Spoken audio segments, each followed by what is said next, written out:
यतिराजाय विवेकानन्दसूरये सच्चित्सुखस्वरूपाय स्वामिने तापहाय।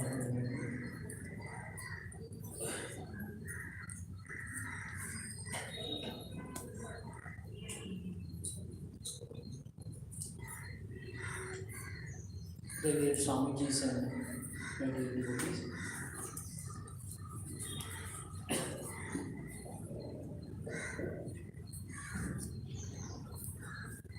now I am going to speak on the subject Swami Vivekananda's vision of life. What he is going to speak, talk about it, tell about our human life. Swami Vivekananda was like a beacon, shedding light on all the different aspects of human life. Even though he was a great yogi and a great spiritual personality, he thought of so many other things also. He was speaking about the history, philosophy, psychology, sociology, all the subjects he was interested. Whatever that is related to man, whatever that is related to man, he was interested. He loved man so deeply. In one place he says, I may have to born again because I have fallen in love with man.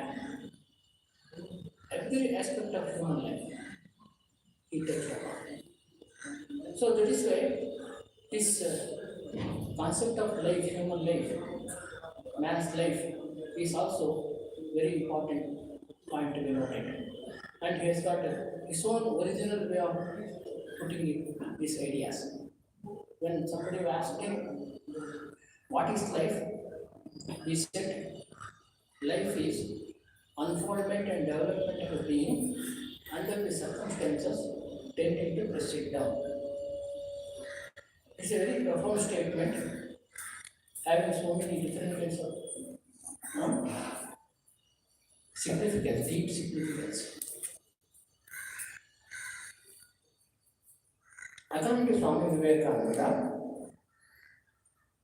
life is a great struggle. Without struggle, there cannot be any life. Constant, incessant struggle must be there. All the three levels, physical, mental, and spiritual, there must be struggle. For example, in the physical level, there is struggle is there.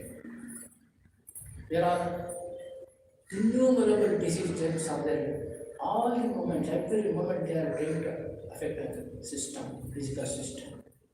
And there is a defense system is there with it. Immune system is there. Constantly, even when you are sleeping also it is fighting the disease types.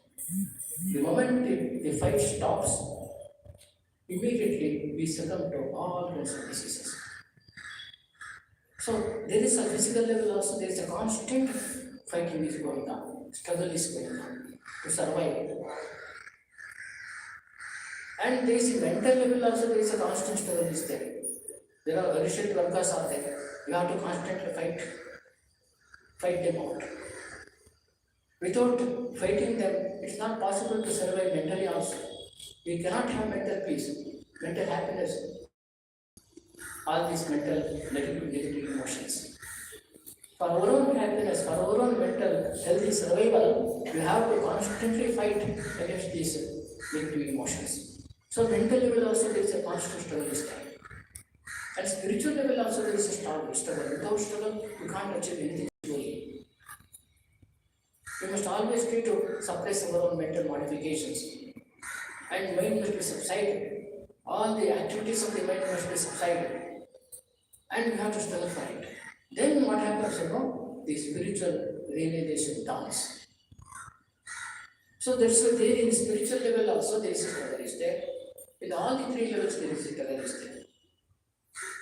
And without struggle, there cannot be any life at all. There must be struggle. There must be fight. For example, seed. If you just put the seed on the ground, it won't sprout.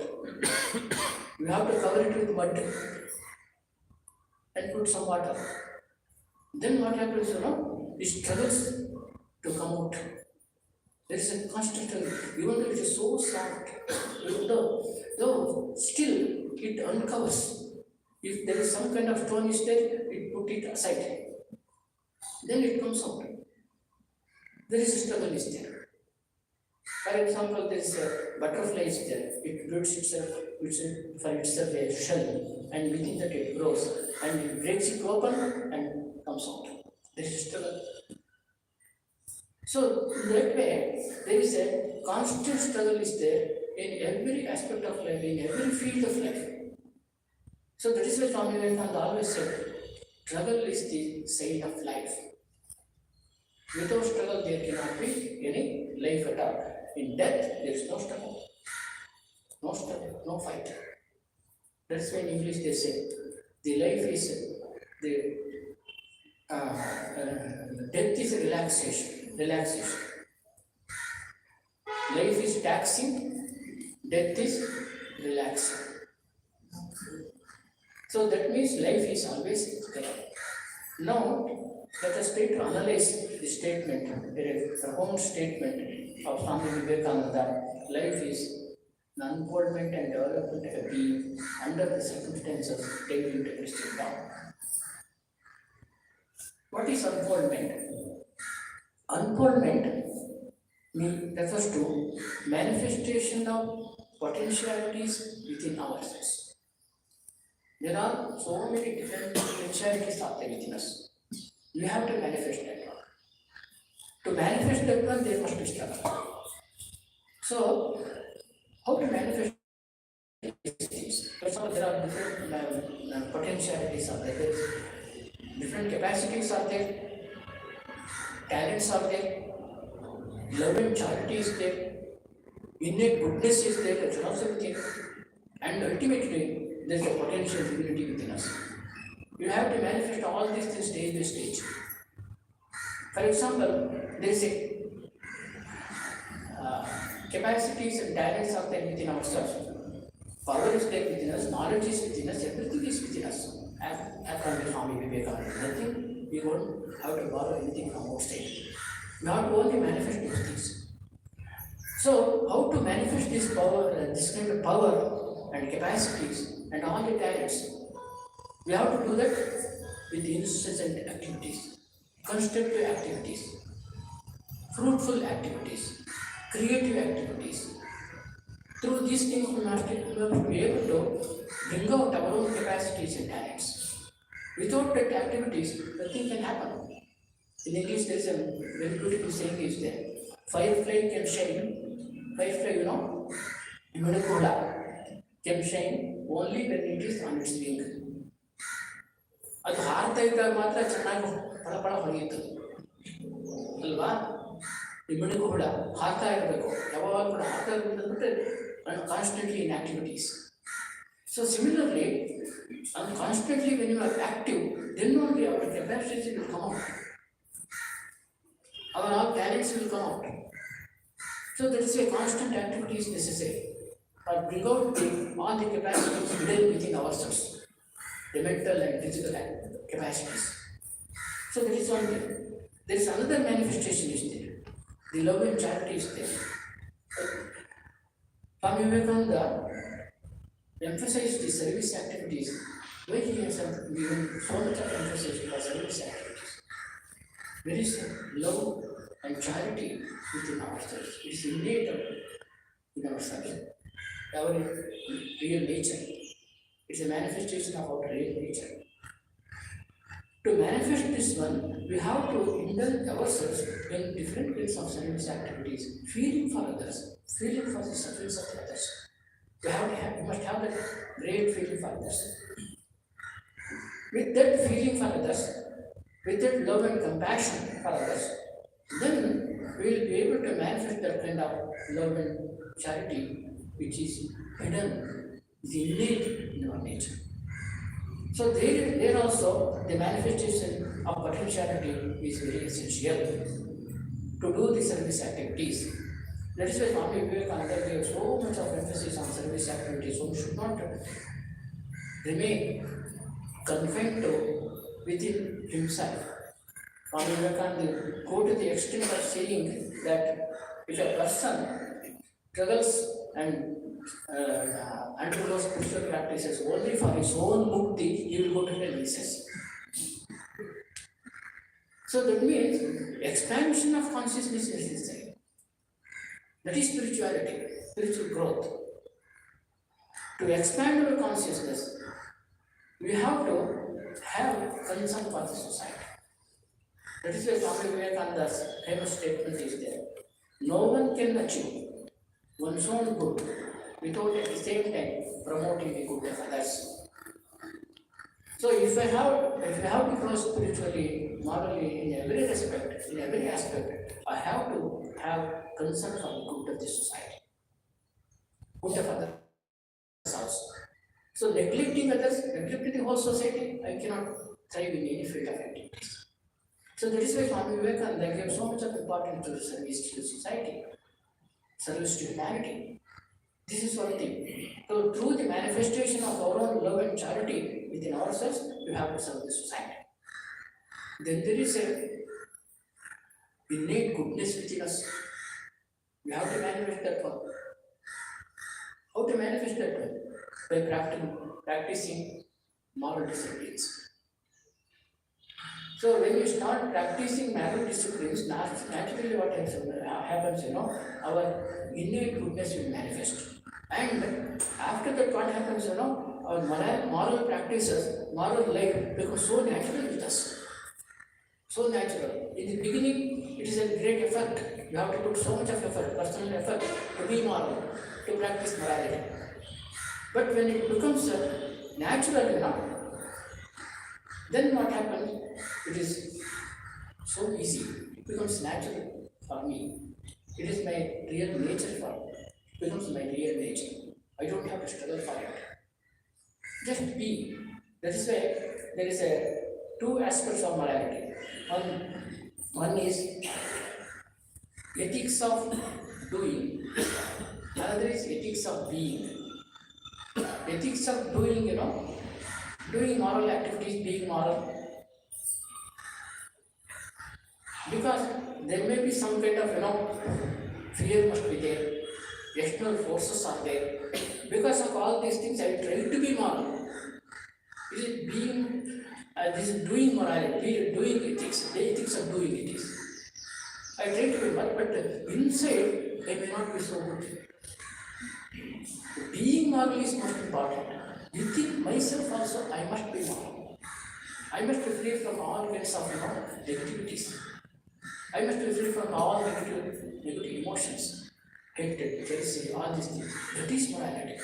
That is what Swami Vivekananda says, when he defines morality, he says, morality is loving all the beings as yourself. That's the definition of morality, Swami Vivekananda says. He won't say telling the truth, being non-violent, ahimsa, satya, asteya, all these things, they call morality. But he says, loving all the beings, that is morality, he says.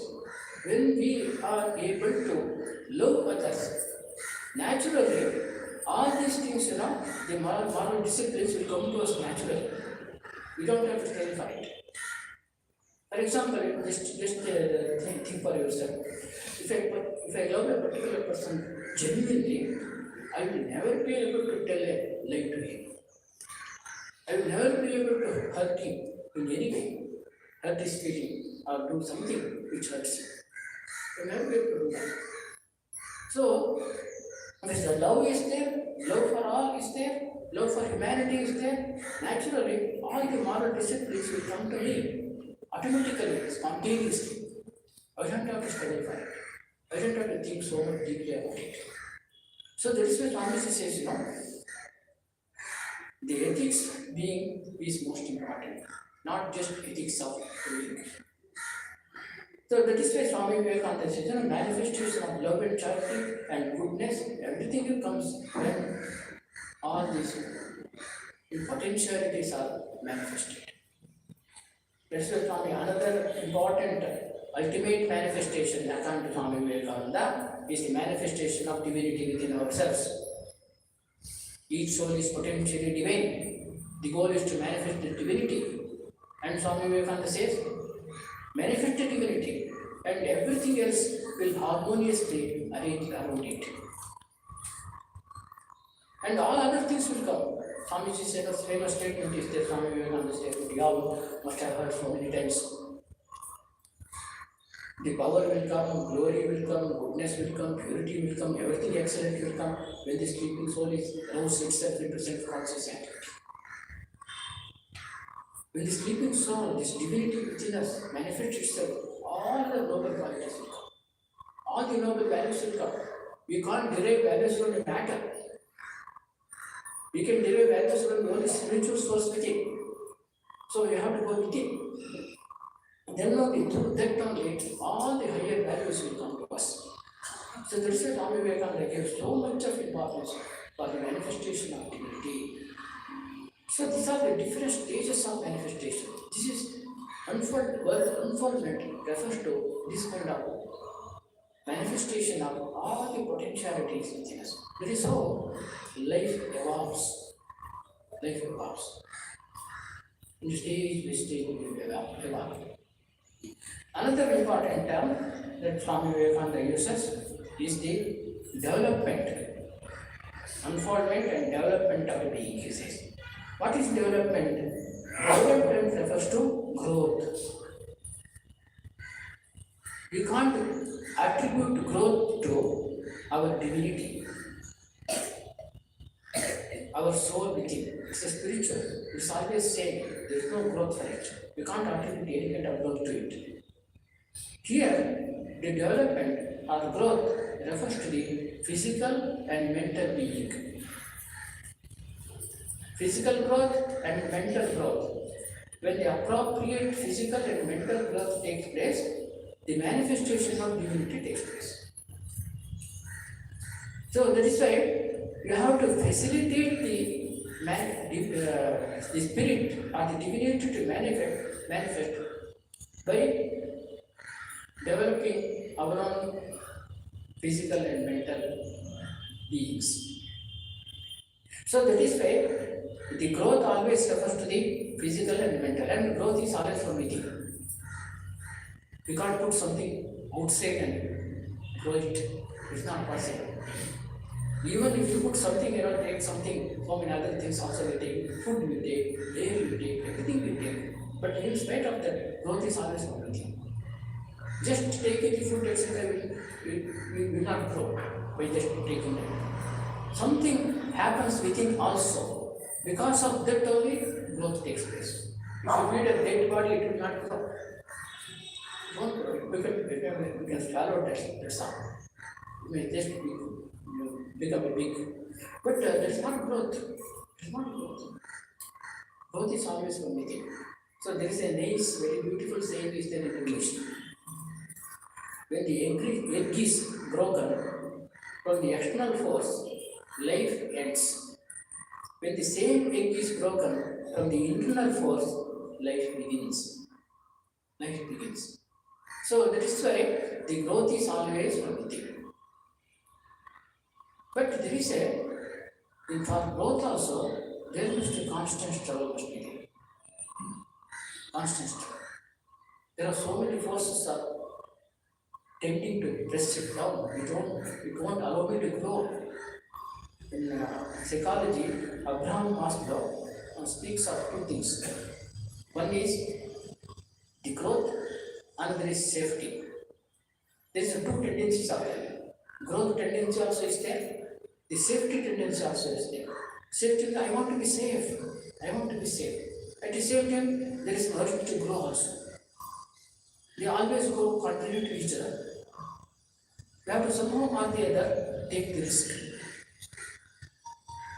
The safety we have to sacrifice for the sake of growth. We have to take the risk. And he gives a very beautiful example to this. For example, toddler is their child, is their small child. It cannot walk. It only crawl on the ground. And how mother teaches the child to grow and walk. And what she does, she makes the child stand up, stand on two legs, and leaves the child there, and goes back and calls the child, come, come, come, come, like this. And with great difficulty, it tatters and tries to walk. And it sometimes it falls, it hurts, it weeps. But mother will not leave. Mother will not leave. She will again raise the child stand and try to teach the child to walk. So if she is so much concerned about the safety of the child will never learn to walk. Never learn to walk. She has to sacrifice the safety of the child for the sake of the growth. So same is the case with every one of us. We have to take the risk. For example, in a business also, if you consider only the safety, then no business can take place. No business is possible. You have to take the risk. You have to take the risk. You have to face all the consequences of it. Then only it is possible to do anything in this world. So growth is always refers to the from within. We have to manifest our own strength, and through that it is possible to grow. So growth is most referred to the always the growing against the safety, growing against the safety. There is a nice one Emerson told a nice thing. People do not grow old. When they cease growing, they become old. When they cease growing, they become old. So that is why when you cease growing, then we become old. Even for example, it's not that in age you should become old. Not like that. The person ceases growing at the young age also is old. Is old. So that is why this growth must be there constantly. If a person he may be 70 years or 80 years old, but he is always growing, then he is young. So that is why growth is most important point to be noted here. Another example I can give, that is a butterfly coming out of the cocoon. So one teacher was there. He was teaching about how the butterfly, caterpillar grows inside, builds a cocoon around it, shell around it, and grows within itself and comes out of it as a beautiful butterfly. He was explaining this, how it happens, what is the process of it. And he placed a shell on the table, and it was a butterfly was there within it, and it was about to come out. And he told the students, just watch it, how it comes out. Don't do anything, just watch it. And I will go out and have a tea and come back. So he went out. And they were all watching. And after 10 minutes or so, he comes to the classroom and sees it has come out, but it is about to die. It is wallowing on the ground. It is not able to fly. It is about to die now. You ask her, what is it? What did you do? How it happened? Why it is dying now? It's not able to fly. Did you do something? Then one boy admitted, it was struggling to come out so much. I wanted to help it. I took a scissor and cut around that shell. So facilitate the butterfly to come out easily. But because of that, it would not grow wings properly, grow its own wings properly, and it cannot fly. Now it is about to die. That struggle was necessary for the butterfly to become strong enough to fly. So because you have helped it, you deprived its of its growth. So that is a growth. Struggle is always necessary for growth. Struggle is necessary. Without struggle, there cannot be any growth. There cannot be any life. This Swami Vivekananda's great idea to be always remembered. So this is about the development of a being. Now there is another important term is there, that is being, unfoldment and development of a being. What is being? In our personality, there are three levels of being. One is physical, another is mental, another is spiritual. Here you have to what you have to be noted here. As far as the spirit is concerned, spiritual element is concerned, you can't attribute any kind of growth, any kind of manifestation, any kind of evolution. There cannot be anything because it is changes, unchanging element within us. You can't attribute any change to it. But as far as the physical and mental being is concerned, the growth can take place, the evolution can take place, everything is possible there, change is there possible, change is possible there. So that means these two terms, unfoldment and development. Unfoldment refers to the spirit within us, and development refers to the physical and mental being, mental aspects of our personality. When this appropriate change takes place in the body and the mind and senses, then spirit manifests. To explain it with an example, there is a lamp is there is a glass cover is there. Sometimes what happens, after some time, the glass cover becomes covered with soot. It becomes black. The light cannot manifest. It cannot come out. So what you have to do? You have to clean it. Thoroughly clean it. Then what happens? The light will come out of it. It manifests, shines brightly. So similarly, we have to make a change in the body, senses, and the mind. Appropriate change must be there. Purification must be there. Sublimation must be there. Then what happens? The light of the self will manifest through that.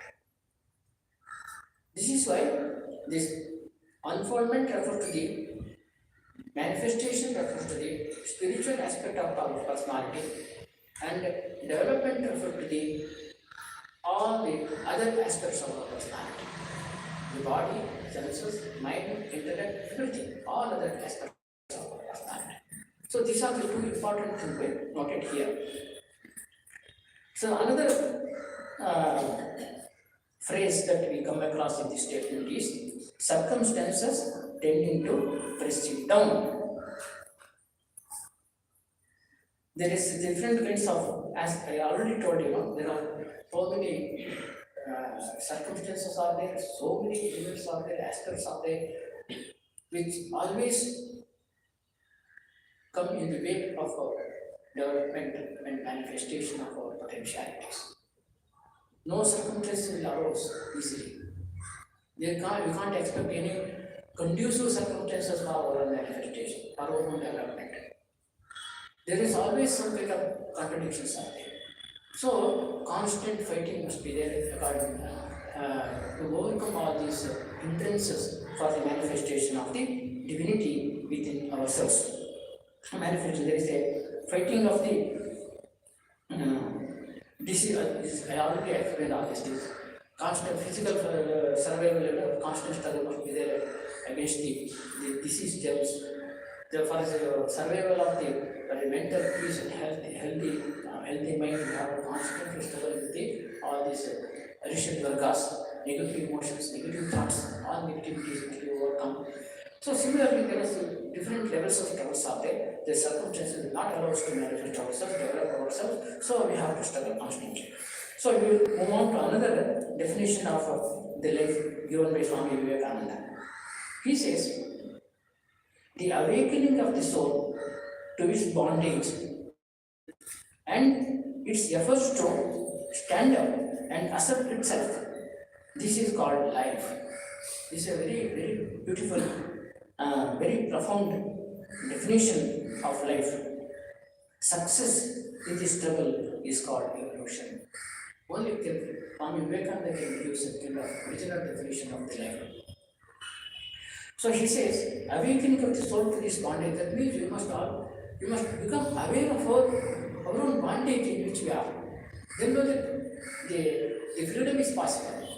Then only you can think of mukti. Unless we are aware of our own bondage, we are safe. For example, a person is there in the prison, if he is quite happy with that, then there is no question of coming out of release from the prison at all. Yatishwara is a very beautiful example.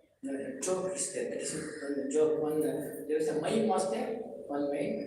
In that mine, so many workers were there. One of the workers, what happened? Gani, you know, Kannada they call Gani kills that. One of the workers, because of the very unhealthy circumstances there, he became mad. And he was admitted to the lunatic asylum. After a few months or so, his friends went to that asylum hospital to see whether how his friend is free from the disease, how is recovered. And he goes there, he found that friend is quite normal. All his mental problems are gone. And he is quite normal, normally talking and behaving, acting and everything. Okay, everything in every respect is normal. Then his friend asked him, when are you going to the work field again? Then he said, do you think I am mad to come there, leaving such a beautiful place? So that is it. When you become completely accustomed to this kind of thing, you don't feel it's a bondage at all. It's a bondage at all. So that is why you must, that's what Swami Vivekananda said, first of all, we must become fully aware of our own bondage in which we are. We don't know. For example, there is a social bondage is there. Society says you have to behave like this, you have to act like this, you have to talk like this, you have to dress like this. It dictates us. We don't understand this actually. It dictates. So we are bound to society in so many ways. We put up a persona. It's called in psychology persona. Swami Vivekananda says in one particular place, 50% of our mental energy is wasted in showing to the people what we are not. So this is called persona. We put up a personality to the public because society demands it. Society demands it. So that's why we are slave to the society in some way. That's why Swami Vivekananda would not tolerate these things. Sometimes there are etiquettes out there, you have to follow certain etiquettes. Deliberately you will break it. Deliberately you will break it. So in West, when you are in the West now, there is a table manners out there. When eating, you have to use the spoons and so types like that. And you deliberately, when all of us are eating, before all of them, you would say, you would eat it with the hand and also then you think also. They would feel horrible, shocked. What is this Swami is doing? Deliberately you would do like that to break the monotony. You break this kind of bondage that you are in. So that is why you must feel the bondage. And they are bound to the senses also. Bound to the senses. Swami Vivekananda himself says, eyes say, see this one, I have to see. Ears say, hear this one, I have to hear. The mind says, think this one, I have to think like that. See, in that way, so we are slave to so many negativities, so many senses, all the different kinds of senses, so many mental modifications, and mental, psychological, and emotional changes that is taking place within ourselves. In so many ways, we are bound to our own physical, sociological, physical, sensual, mental bondages. This is so many different kinds of bondages are. We have to become aware of this. We have to come out of it. Swami Vivekananda is very, very particular about this freedom. He always wanted freedom. That was his great mantra.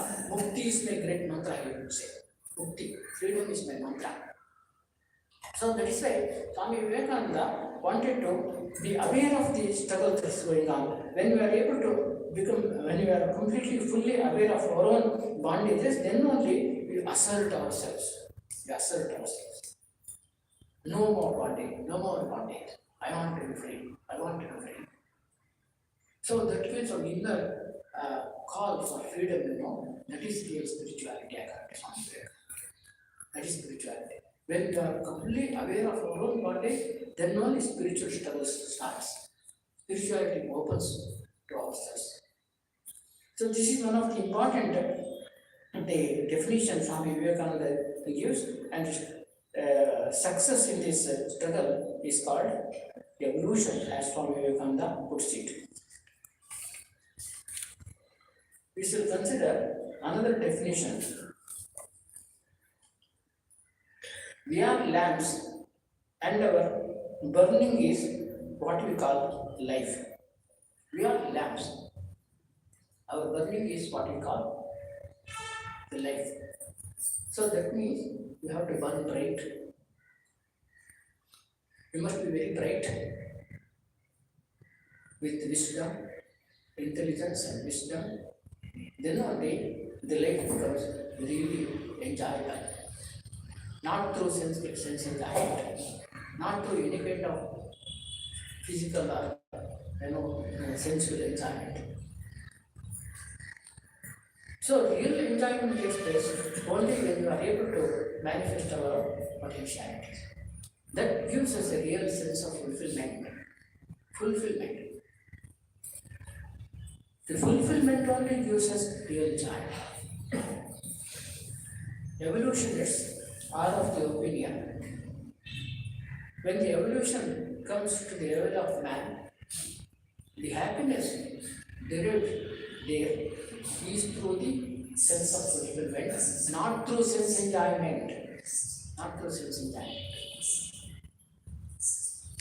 As human beings, we must always aspire to derive happiness through sense of fulfillment rather than sense enjoyment. Sense of fulfillment comes in two ways. One is through the manifestation of potentialities. Another way is doing something to the society, helping someone to overcome their problems and difficulties, their sufferings. These are the two ways of really having the real joy of life. For example, seed is there. When you put the seed, what happens? It germinates. Seed can be used for so many other things also. It can be used for cooking also. It can be used for playing also. It can be used for decorations also. Only when the purpose is served, when it is allowed to germinate itself and become itself huge, to grow itself into a huge tree, then only its purpose is served. That is fulfillment. So how it does it? It manifesting its own potentialities. Tree is there potentially within the seed. Potentially exists. That potentiality is to be manifested. Then it becomes fulfilled. The purpose of existence of the seed is fulfilled. Similarly, our purpose of life is fulfilled only when the divinity is manifested, when the potentiality is manifested. That gives me real sense of fulfillment. Another way of deriving happiness from happiness is helping someone. That gives me a tremendous joy, sense of fulfillment. That is always sustaining. All of the joys and all happiness of the it's all temporary. It's a deterioration of the senses, it is a deterioration of the mind. That's all. It's only temporary. Real sustainable joy and peace that we get, in spite of all the difficulties and problems we have to face in life, that is through the sense of fulfillment. There is a Buddhist monk told a nice thing. If you want 1 hour's happiness, take a nap. You understand? Take a nap. And 10 minutes or 5 minutes nap is enough to make me very refreshed and feel happy. If you want 1 hour's happiness, take a nap. If you want 1 day's happiness, go for shopping spree. So some people have a habit of going to the shopping every day. They have to go for shopping every day. So they go to the shop, supermarket, etc. They will go whatever they want to buy, whether it is necessary or not, they will all something they will buy and come home and be happy. And again, they have to go for shopping next day. So it goes on like this. So, if you want 1 day's happiness, go for shopping spree. If you want 1 month's happiness, go for honeymoon. I don't explain this. And if you want 1 year's happiness, inherit a fortune. Inherit a fortune. So much of wealth is inherited from your fathers and others, and inherited, and you enjoy that one. You go to the America and Europe or some other countries and enjoy, make maja. For 1 year you make maja, and all the money get exhausted, and you are again miserable. And if you want lifelong happiness, help someone else. Help someone else.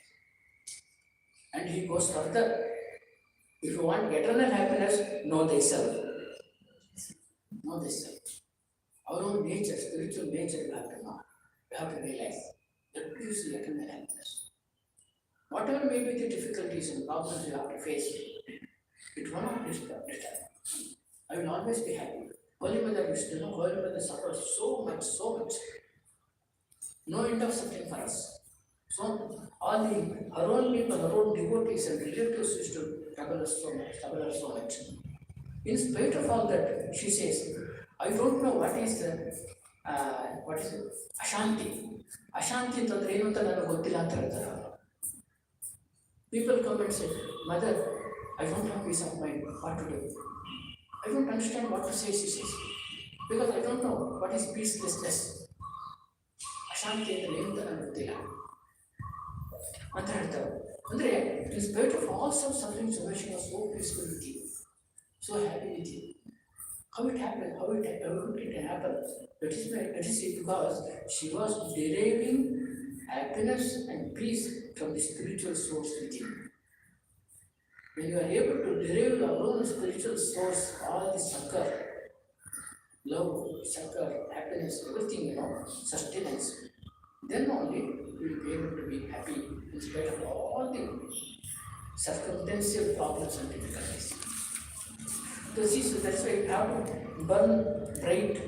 The burning is very important. There is a nice Jalaluddin some statement is there, I will quote, very nice it is. Being a candle is not easy. In order to give light, one must first burn. One must first burn. That means you have to suffer. You have to sacrifice. Then only it is possible to give light to others. That giving light is most important. That gives the real joy and sense of fulfillment. So that is why the secret of life is not enjoyment, but evolution through experience. This is another great definition of life he gives. The secret of life is not enjoyment, not sense enjoyment, not worldly enjoyment, any kind of enjoyment that relates to the senses of the world. But it is an education, the evolution through experience, not modern education. Through experience you have to learn. That is very important point to be noted here. There are two kinds of educations of learning is there. One is academic learning, another is natural learning. Academic learning you all know, you can understand. Going to the schools and colleges and knowing so many things related to the objective world and different subjects. There is one kind of learning. There is another kind of learning is there, natural learning. We learn through experience. So many things. For example, in the Bhagavata, we come across one Avadhuta. He was spoken that he had 24 gurus. 24 gurus. It's not that he had only 24 gurus. He had the capacity of learning from so many different sources through experiences. So because of that, he had 24 gurus. So that means you must have that capacity to learn through the experience. You must have that open mind. So that is why there is another beautiful saying is there in English, that is, mind is like a parachute. It functions only when it is open. Parachute functions only when it is open, otherwise it won't. So mind also functions only when it is open. You have to have the open mind to derive so many lessons from different kinds of experience we undergo in life. So that means open. Normally what happens, you don't learn from the experience. Somebody told the experience is like a comb which comes to man when he is bald. When he is bald, what is the use of comb? No use. So by the time you learn something from the experience, you are already old. You will not be able to grow it up. No more growth is possible. So that is why, as Swami Vivekananda says, you must have the capacity to learn from the experience. Sri Ramakrishna practically did not have any school education. No academic education. But he had so much wealth of knowledge, wealth of experience. He had such a keen sense of observation. Through that keen sense of observation, he was able to derive so many lessons from so many different kinds of experiences. So this is very important point. Through the experience only, we learn so many things. It's not that through schools and going to the schools and learning from the different subjects, schools and colleges and all that we become educated and learn it. It's not like that. There is a nice, beautiful shloka is there in Sanskrit. Acharya padamekam syat, padam sabrahmacharivi, padam swamedeya jneyam, shesham kalena uchite. 1/4 of the knowledge we derive from the teacher, Acharya. 1/4 of the knowledge we derive from the teacher. Another 1/4 of the knowledge through Sabrahmachari, through co-students, interaction, discussing with other students, and through that we learn so many things. Another 1/4 of the knowledge is derived from interaction with the other students, Sabrahmachari. Another 1/4 of the knowledge is derived, acquired through Sometiya, is over intellect. By the words is on thinking, deep thinking, understanding. Through that I learn so many things. The rest of the knowledge comes through Sheshena Kale Gachate. That means through experience we derive. This is the complete education, complete learning. That means you must have that capacity to learn from so many different sources in our life. So that is very important to be noted. That's why Swami Vivekananda says the secret of life is not enjoyment. If enjoyment, the happiness is the goal of life, it would be a great mistake to be born as human being. That's what he says. The knowledge is the real knowledge is not the enjoyment. Happiness is not the goal of life. So all these things you have to understand that through struggle only, constant, relentless struggle only, it is possible to evolve ourselves, grow ourselves mentally, intellectually, physically as well as spiritually also. So that is why Swami Vivekananda says very beautifully. Another one quotation I want to say, very beautiful quotation is there. It also is now related to this subject. Life is like a flute. It may have several holes and emptiness. But if you work on it, the same holes and emptiness produce magical melodies. The flute is full of holes only and fully empty. Nothing is there. In spite of that, it is possible to produce such a beautiful melodies through that, using the holes as well as the emptiness within. So similarly, there may be so many drawbacks in ourselves, many things, maybe, but using those drawbacks, it is possible. Using those weaknesses, it is possible to evolve ourselves. So that is where Swami Vivekananda says, we have to struggle for it. We have to struggle. So struggle is like, without struggle there cannot be any growth at all, no life at all. So in these few words, I conclude my speech. Thanking you all. Om Shanti Shanti Shanti Hari Om Tat Sat Shri Ram Krishna Paramahansa.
Namo Namo Prabhu वाक्यमनादित Namo Namo Prabhu वाक्यमनादित मनोवचनैकारा Prabhu मनोवचनैकारा ज्योतिर्ज्योतिर्गणपतिकन्दर ज्योतिर्ज्योतिर्गणपतिकन्दर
आत्मपत्ने तयोर्षित्वा प्रणमा